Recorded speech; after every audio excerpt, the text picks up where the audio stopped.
આજે ફરી એકવાર મનુષ્યને શરમાવે એવી ઘટના, દુઃખદ ઘટના કે જે રાજકોટમાં થઈ અને કોઈના ભૂલના લીધે આજે ભૂલકાઓ આગમાં ભૂસકી ગયા। આજે એક વાત કહેવી છે કે જે પ્રમાણે ડિજિટલ ઇન્ડિયા, સ્માર્ટ ઇન્ડિયાની જે વાતો થઈ રહી છે, પણ એ વાતો ક્યાંક નબળી છે એવું જાણવા મળી રહ્યું છે। વાત કરીએ તો ભૂતકાળની અંદર પણ વડોદરા શહેરની અંદર હરની બોટકાંડ થયું અને એના પછી તંત્ર જાગ્યું। અત્યારે આપણે સૌ જાણીએ છીએ કે રાજકોટમાં જે ઘટના ઘડી એના પછી આખું તંત્ર જાગ્યું ને જે તે ઠેર ઠેર ચેકિંગ કરવા લાગી ગયા કે સેફટી અને ફાયરના સાધનો છે કે નથી, અને ઘણી બધી એવા મોલ હતા કે જે મોલ સીલ કરવામાં આવ્યા।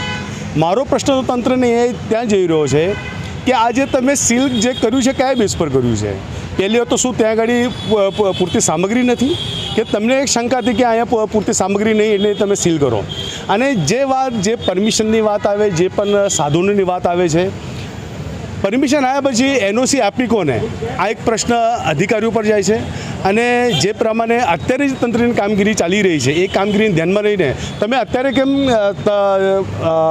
રાજકોટનું કાંડ થઈ એના પછી તંત્ર જાગ્યું?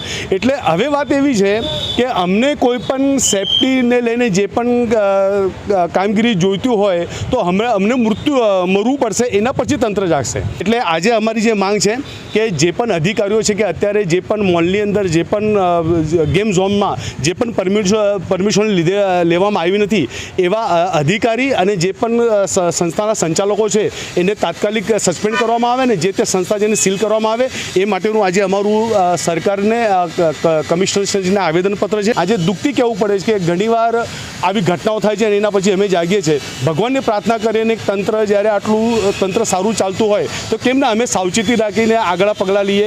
એટલે આજે અમારી જે માંગ છે એ માંગ એક જ છે કમિશનરશ્રીને કે આવનારા સમયની અંદર જે પણ મોલ હશે, જે પણ ગેમ ઝોન હશે, જે પણ હોલ હશે કે એની અંદર પ્રોપરલી તપાસ કરે અને જો કદાચ જે તે લાગતા વળગતા સંચાલકો પણ તમે સહકાર ના આપે તો એવા હોલને તમે સીલ કરો। એ જ માંગ સાથેનું આજે અમારું આવેદનપત્ર છે।